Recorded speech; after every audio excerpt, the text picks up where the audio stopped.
I'd like to call to order the September 25th Village Board meeting. Would you please stand and join me, all of us, in the Pledge of Allegiance?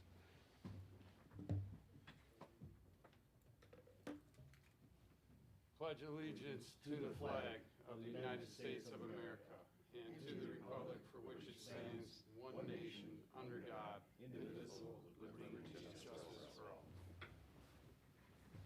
Okay, roll call, please. This evening, we'll be starting with Trustee Stapleton. Here. Kittredge. Here. Maher. Here. Clafferty. Here. Shaughnessy absent. Snagowski. Here. Okay. Okay, thank you. Next up, we have the consent agenda, which consists of the following items. We have approval of minutes for the Village Board September 11th meeting. We have approval of disbursements for September 12th through September 25th.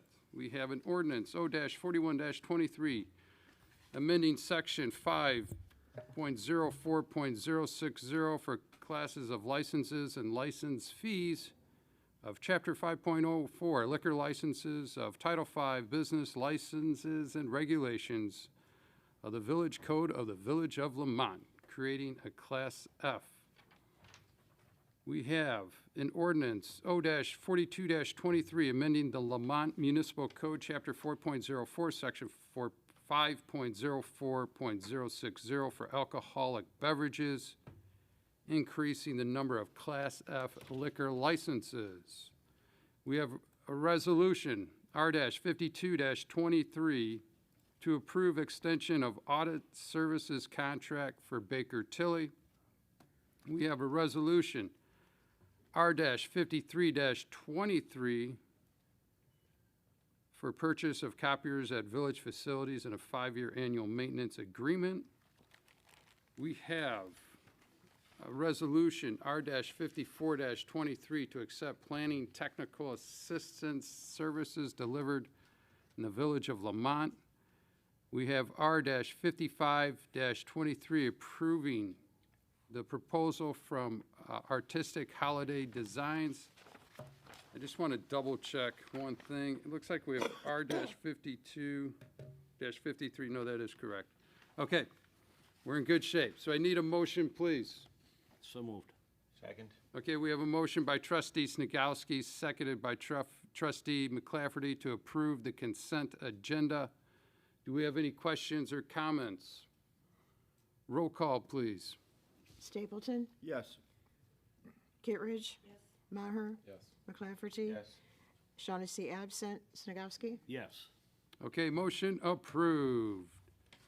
Next up, we have the mayor's report. Before we get into the financial report, want to give the mayor's mention. We got several items coming up, especially with the fall coming into full bloom here, or out of bloom, however you look at it.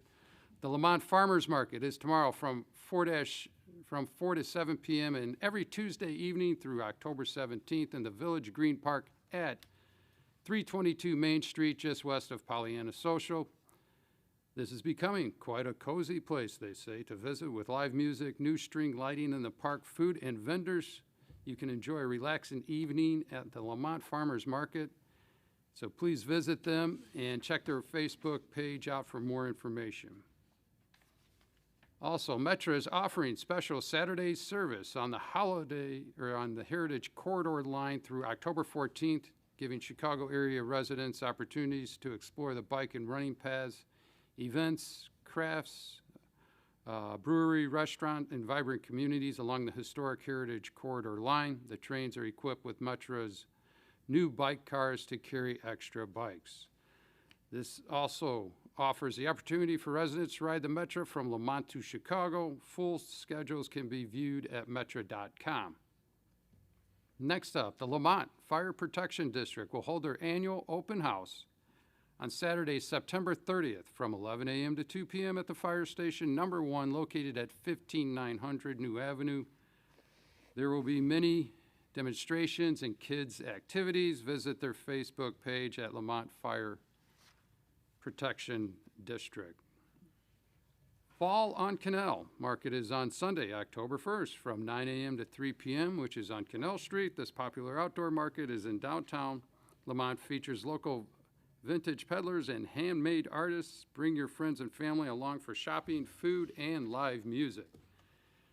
The event is hosted by Mabel's Market in Lamont Downtown. Visit either Facebook page for more information. Next up, Art on the Green, hosted by the Lamont Art and Cultural Commission, will be held on October 7th and 8th from 11 a.m. to 5 p.m. each day at the Village Green, 322 Main Street in downtown Lamont. This outdoor art festival will display local artists' work, which will be for sale during this event. Please visit their website at artlamont.org. Next up, Lamont Unlocked is back this year on Sunday, October 8th from 2 to 5 p.m. This is where you get to spend the afternoon discovering hidden gems in Lamont, learn about local history, architecture, and folklore. This event is free, but you do need to register, so please visit the event page, Lamont Downtown, or the Village of Lamont's Facebook page. And the always anticipated Fall Household Recycling event, sponsored by the Lamont Environmental Advisory Commission, will be held on October 14th in the Lamont Metro Lot. Again, that's the Lamont Metro Lot from 9 a.m. to 1 p.m. Please visit our community calendar at lamont.il.us for a list of acceptable items and collections. Sorry. Okay. It's all right. Take your time. Lastly, if you have not ordered your 150th anniversary logo gear, get it before it's gone. With the fall weather upon us, there are some great selections for cooler weather and wear that will make great gifts as well. Please visit lamont150.com and select shop from the top. All right. Charlene, are you okay? I'll Do you need try. some water there? You okay? Yeah. I hope. Okay. Okay. Okay, next up, we have the presentation of the annual comprehensive financial report for the year ending April 30th, 2023. Darshana, you want to take it from here? Of course. Absolutely. So we just completed another financial year, which began May 1st, 2022, and ended April 30th, 2023. We are required by statute to have a comprehensive financial report, and it was prepared by Baker Tilly, and it was in accordance with generally accepted accounting principles and audited in accordance with generally accepted auditing standards. Just a couple things to note for this year. We had a few capital improvement projects, namely the Public Works, the annex site, and we finished the National Fitness Court, the Stephen Street water main. A couple of these projects we used DECO grants for. We ended the year with a healthy general fund balance. It increased by $3 million. Some of our shared state revenues were higher than anticipated. And in total, the village's net position increased by $14 million. So the net position is the total assets over the liabilities, the net difference between the assets and the Is liabilities. that mainly from the water tower, Darshana, or I'm sorry? the 14 net increase, would that have been from the water tower, or what's the biggest net? Can I get back to you on that? Yeah, sure. Of I'm course. just, I will. 14 million is a lot, so I'm just wondering, I can It chime is, in a we little also bit. did, yeah. There was about $6.8 million in developer contributions. yeah. Okay. Between governmental activities and business type I activities. think we accepted Kettering and one more subdivision, but I can get that for you. okay, so probably Copper Ridge and now that Pulte's. Those would have been two big developments that would have come online. Kettering, Pul- Willow Point, Willow Point. Oh, Not Willow Pulte, Point. not Notting yet Hill Pulte. and- Oh, Tech those and are Copper even, Ridge. yeah, that's a Right. year earlier. Yeah, got it. And so we have Joe Lightcap, who's the partner on this engagement, here to sort of share the audit report with you. And if you guys have any questions, be happy to answer, right? Yep, of course. Thank you, Darshana. I guess, first off, well, thank you for having me tonight. First off, I want to thank Darshana publicly for her help getting ready for the audit. I mean, it's a smooth process because she's prepared, and the finance department gets us what we need when we need it. But I was thinking about this today as I was preparing. It's not just that. I think, Darshana kind of goes above and beyond, and she proved it today when I got here, asking to talk about something for next year's audit in the upcoming months. I think that level of proactiveness is really helpful from our perspective in making sure that we're planning the audit appropriately to make it as smooth as possible. I'll have two reports that I'll go over briefly. The annual comprehensive financial report, which is the much bigger document, and then the audit results letter, which is our letter kind of talking about the non-financial highlights of the audit. The village does issue an annual comprehensive financial report, which is much more comprehensive than what is required by accounting standards. It has a transmittal letter in the beginning that gives information about the village's policies, some internal controls and accounting policies. And then in the back, there's a good 10-year trend information of the financial results of the village, so you can see kind of how the village has been doing over the last 10 years. A lot of good financial and kind of demographic information, so you can see what's been going on. We did issue a clean or unmodified opinion over the village's financial statements, which is the highest level of assurance you get from your outside auditors, and states the information within is reasonable in all material respects and can be reasonably relied upon by an outside user of the financial statements. There were no new accounting policies adopted during the year, so really if you were to look at this set of financial statements in comparison to the prior year, the form would be pretty similar to prior year. The results obviously change, but it would look very much like it has in the prior year. I always like to point out the management's discussion and analysis on page 4. If you were to look at anything in the financial statements to really get a good idea of what happened, this is where I would go. It's written by management. It's easier to read than the rest of the document because it's written by management and not by what the accounting standards require us to put in there. And it really gives a good comparison in relation to the prior year, so you can kind of see where things are going on the short-term perspective. The last number, Darshana mentioned the financial results and how things improved in both the long-term perspective net position, so on pages 19 through 21. This is all of the financial information of the village, all your long-term capital assets, all your long-term debt, including net pension liabilities. Really gives that long-term perspective on the village's finances ending in net position. And then a little bit after that, beginning on page 22, is more of a short-term perspective. So current inflows and outflows of resources that ends in fund balance. This doesn't have the historical cost of your capital assets or long-term debt. It really just shows the purchases of capital assets or the payments of long-term debt. And fund balance there increased as well, as Darshana mentioned. The last thing I want to point out is kind of on page 33, we show the pension information, so the pension trust fund, police pension trust fund, which net position for that fund increased by about $930,000 due to additional contributions and improved 2023 investment returns, about 2.6% return, which is much better than the negative 6.8 from the prior year. And I think even after, it's measured as of April 30th, so even after April 30th, I'm sure it would have went up from there. So always something good to keep your eye on, and the police pension is about 76% funded, which is also pretty good in relation to your peers especially. That's all I really had on the financial information. I'll take a pause there before I get into the audit results letter, if there's any questions. Okay. So the audit results letter is the reporting and insights letter. It has our non-financial highlights. It satisfies a few different auditing standards, things that the audit standards require us to report to the governing board. It talks about our responsibilities, management's responsibilities, if there were any significant changes to our audit plan, our significant areas of focus, any changes in accounting standards. It's very much a boilerplate, clean letter in that regard. Nothing too interesting from an audit standpoint happened, which is what we'd like to see, what you'd like to see as well.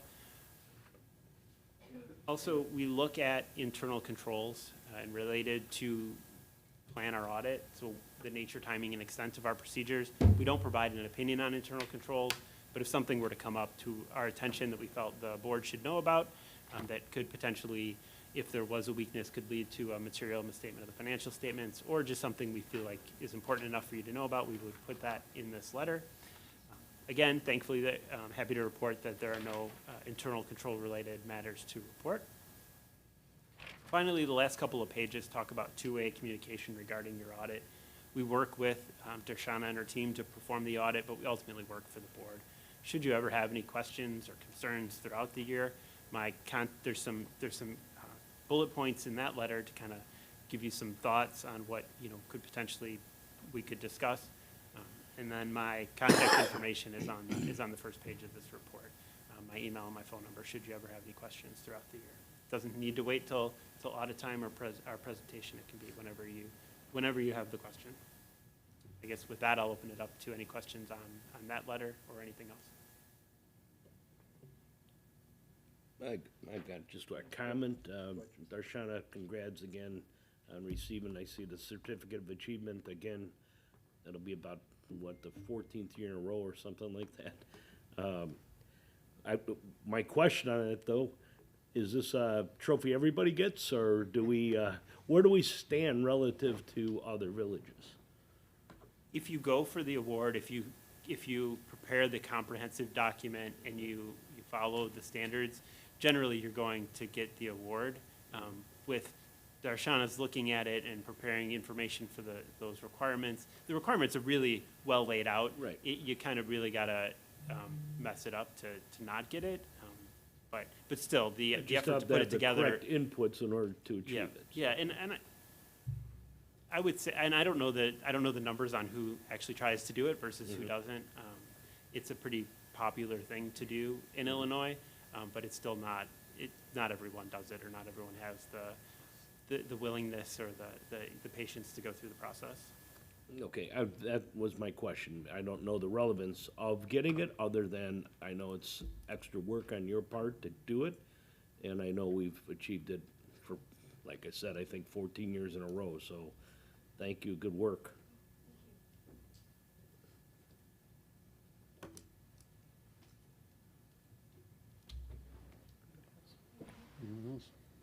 So, Darshana, I think one of the things we've talked about, and again, echo, and I think you've heard it from us, but hear it again, excellent job with the audit and great feedback.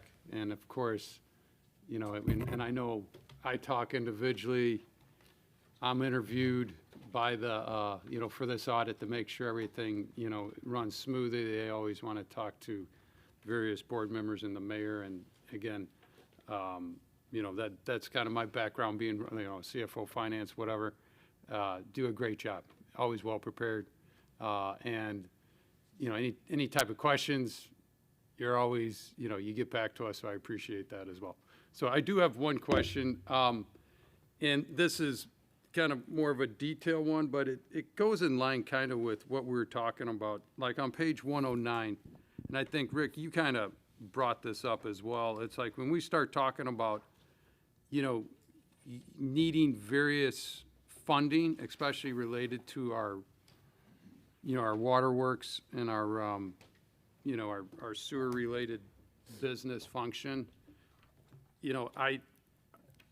One of the things I think about is Rick's like, well, when did this happen? Like, why do we need all of a sudden, extra funding, which I get. And it kind of goes hand in hand, because we have to do capital projects as well, right? A new well comes up. It's like, should we wait till we need that well and go to bond and wait till something blows up? Or do we try and set money aside each year to prepare for a project like that? Or should we be replacing more water lines throughout town? Should we be extending them to loop more water lines? And this is just to water. I mean, obviously, roads is probably our number one expense, right, Ralph? But, those are the things that we also set aside for sales tax. So just going specific to the water fund, And we're not going to answer it tonight, but I think it's just a point of reference and something to think about. Like on page 109,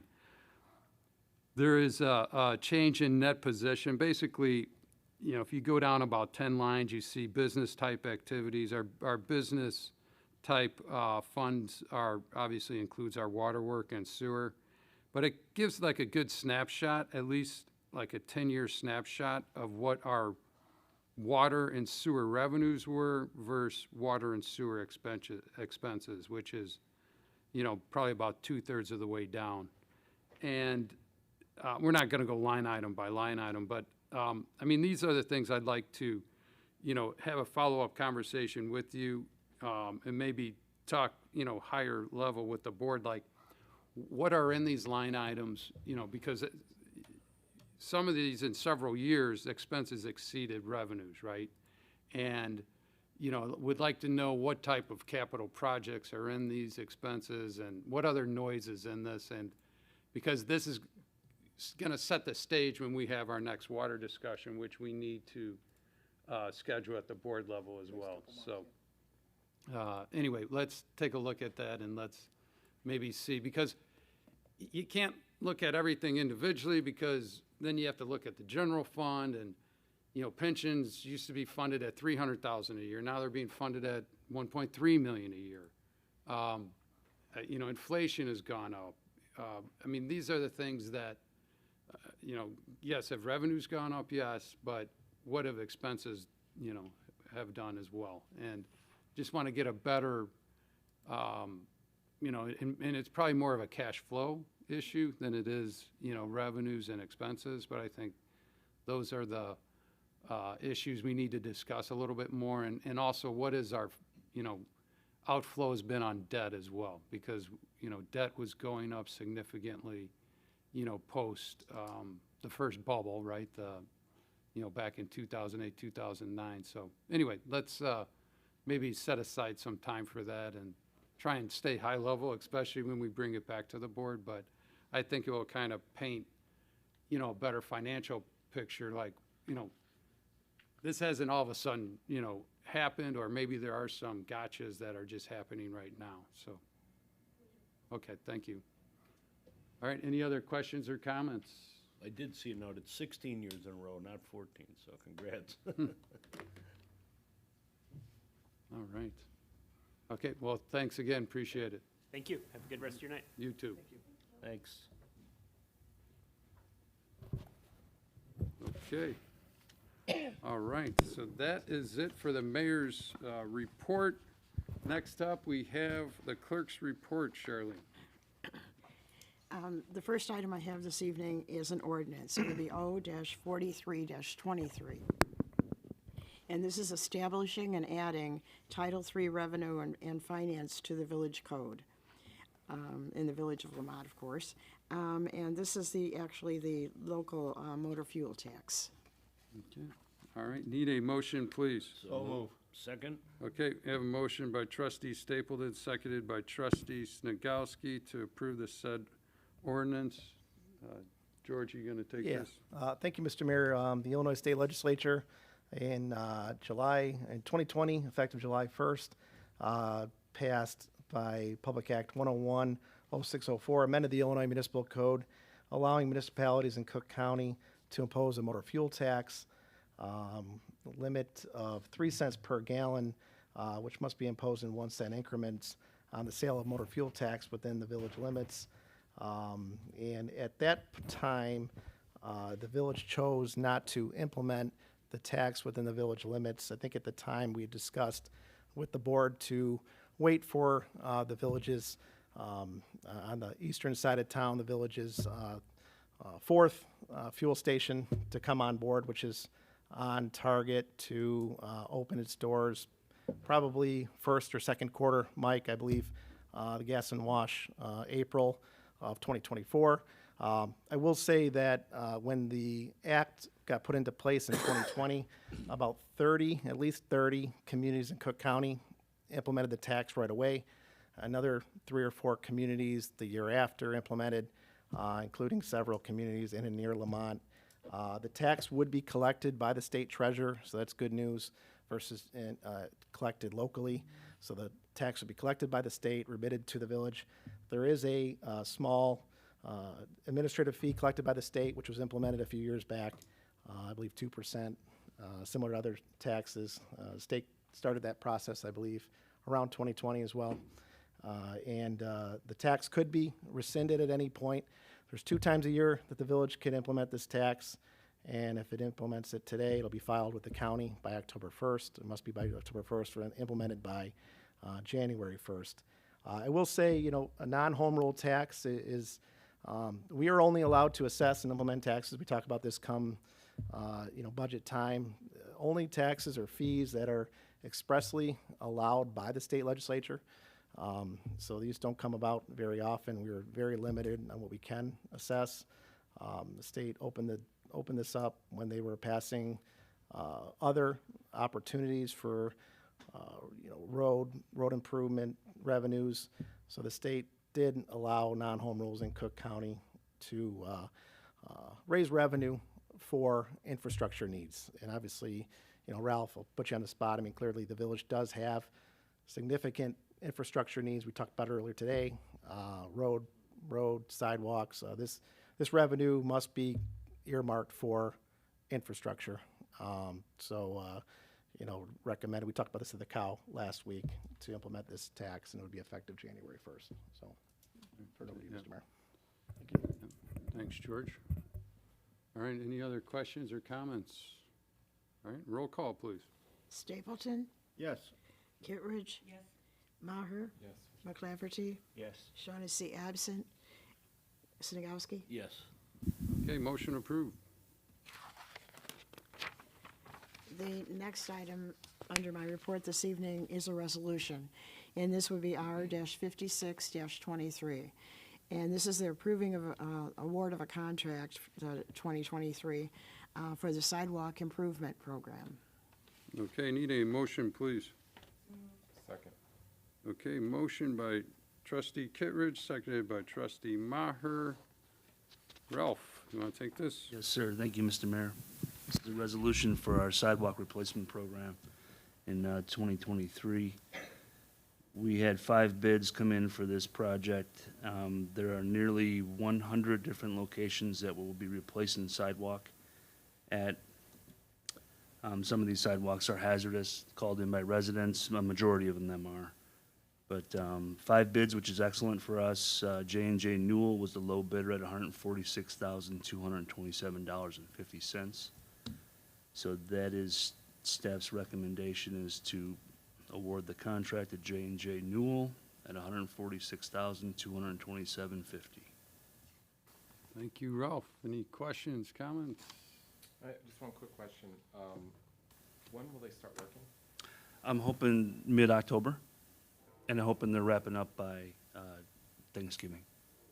Will they do like by zone? We have it? I haven't had the pre-con yet with them, but that's my plan, is to, the list that you received, to have them go by zone, and just, you know, I don't know how many crews they have. Like I said, I haven't had the pre-con, but I'll find that out. Right. I was just wondering, instead of like digging up 100 properties and then. Oh, yeah, yeah. going back in. No, I'm hoping they'll do it like one section at a time. Yeah. Thank you. Yep. Thanks, Ralph. All right. Roll call, please. Stapleton, Yes. Kittredge, Maher, McClafferty, Yes. Shaughnessy absent, Snegowski. Yes. Okay, motion approved. The next item I have this evening is also a resolution, and this would be R-57-23. And this is approving the award of a contract 2023 for the tree replacement program. Okay, need a motion, please. Second. All right, motion by trustee Kittredge, seconded by trustee Maher. Ralph, are you taking this? Thank you, Mr. Mayor. Yes. So this is a resolution for our tree replacement program. We amped it up a little bit with the money this year, so we're able to plant 65 new trees in 65 different locations. So there was one bidder on this, and we've worked with them before. It was iTrees.com, and the low bid was $35,390, and hopefully they're going to be starting the same time frame as the concrete guys. So staff recommendation is to award the contract to iTrees.com at $35,390. Thanks, Ralph. Any questions, comments? A question, about how many people are on the list asking for trees? Well, this covered a majority of the list that we had. But that list grows every day, just like the sidewalk list. So, I'm anticipating for next year, we're gonna amp it up a little bit more to cover what we have on the list. Okay. That's one tree per property. Correct, sir. Yes. Thanks, Ralph. All right. Roll call, please. Stapleton, Yes. Kittredge, Maher, Yes. McClafferty, Yes. Shaughnessy absent, Snagowski, Yes. Okay, motion approved. and that's all I have. All right, thank you, Charlene. All right, next up, Mike, Village Attorney Report. Do you have anything for us? I do not this evening, Mr. Mayor. Thank you. All right, thanks, Mike. Okay, next up, George, Administrator Report. You know, I do have a brief mention. The mayor mentioned that we are going to be getting together soon to talk about water rates, and obviously that's not a fun conversation. That the board, they do have a responsibility to ensure that the water and sewer utility system does pay for itself. So we are going to be having that conversation. Although I do want to mention, I know Ralph was probably going to talk about the lead pipe replacement program again here today. There was a flyer that went out a couple months ago now. At the bottom of that flyer, there were a rate structure. That rate structure is not going to be going into place October 1st. There will be adjusted rates at some point in the near future, but that rate structure will not be going into place. We have received some calls primarily from HOA membership organizations or the HOA presidents, boards. Those guys are looking out for you. I know they're doing their budgeting for the upcoming year. So that structure is not going into place. I just wanted to mention that. We will be getting back to you soon. You know, just wanted to make that mention now. But so soon you'll be hearing from us. I know we're going to be along the line, a lot of infrastructure talk here today, and along the lines of the audit discussion. I'll be sitting down with the board at a workshop here, obviously public meeting after we've had those internal discussions, and we can talk about those. I will also mention, I know last meeting, although it's rained a lot the last 2 or 3 weeks, in August, I believe we had about 2 or 3 straight weeks of no rain. And so we did get a few calls from members, residents in town of water bills going way up. That was not, our rates have not gone up. That was probably because residents were watering a lot. So, and you can also call the finance department or Public Works. We have a really handy tool on a pretty robust tool on our website where you can actually check your daily or monthly usage or bi-monthly usage on, and it's a good time now as we talk about water conservation and your bills. You can start checking your bi-monthly water usage. And you can't check on your neighbors or anything like that, but you can check and see how much water you're using per bi-monthly cycle. And so that if your water bill has gone way up in September or previously, it's probably because you're using a lot of water. It's not because of the water rate going up. But so just more information, but you could start looking at that. If you do not have access to that yet, Darshana, what's the best way to get that? Can they go on the website or reach out to your? You can reach out to the finance department, and we will get you a login for that information. So, thank you. Cool. All right, thanks, George. All right, next up, let's skip board for now. Let's go to staff reports. Go ahead. Ralph, Go ahead, Chief Ralph. is on. You just go ahead. Oh, Ralph. Chiefs, okay, I'll take this one. Just as George mentioned, we have the survey online on the Village of Lamont website for our lead water line replacement program. If your house is built before 1986, you are subject or suspect to have a lead line. It's possible. So go online and follow the directions, and if you cannot figure it out or if you need help, just call our shop, and we can have an employee walk you through it or make a visit to the home. So we're trying to get an inventory collected to see how many water lines we have to move forward with this process, and try to get them all replaced in the next several years. That's all I have Thanks, tonight. Ralph. Question, Ralph. The lead lines, does that run from the Buffalo box into the house? Normally, yes, because in our water main work over the last, 25 years, we've replaced the water lines from the water main to the Buffalo box. So then the water line from the Buffalo box to the home, suspect to be lead prior 86. Thank you.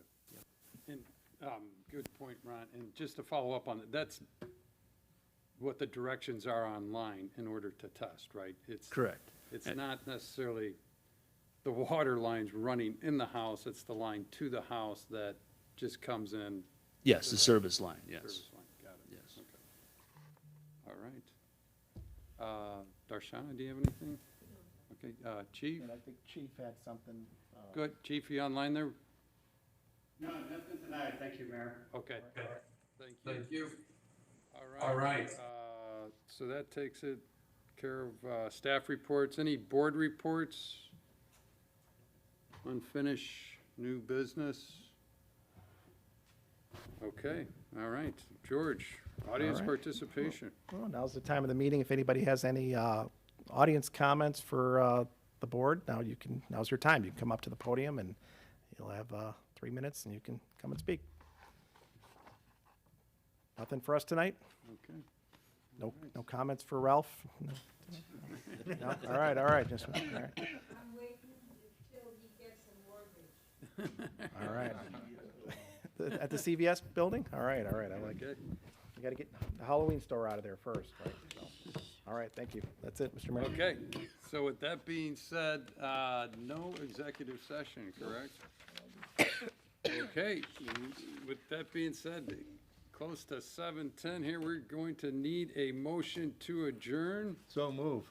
Second. All right, motion by trustee Stapleton, seconded by trustee McClafferty to adjourn. Roll call, please. Stapleton, Yes. Kittredge, Maher, Yes. McClafferty, Yes. Shaughnessy absent, Snagowski. Yes. Okay, we are officially adjourned. Thank you, everyone, and everyone have a great week.